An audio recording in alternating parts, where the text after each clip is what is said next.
Қаржылық мониторинг агенттігінің Шығыс Қазақстан облысы бойынша департаменті мемлекеттік үлесті заңсыз иеліктен шығару фактісі бойынша тергеуді аяқтады.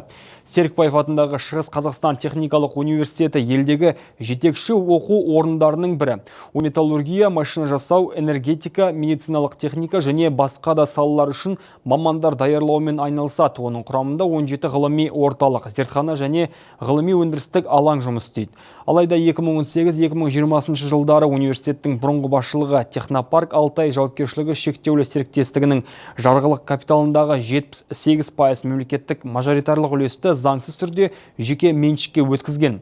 Мемлекет басшысының заңсыз шығарылған активтерді қайтару жөніндегі тапсырмасын орындау аясында университетке жалпы құны 1,5 миллиард теңге болатын Технопарк Алтай жауапкершілігі шектеулі серіктестігіндегі 100% үлес 8000 шаршы метрлі ғимарат пен 1,13 гектар жер телімі қайтарылды.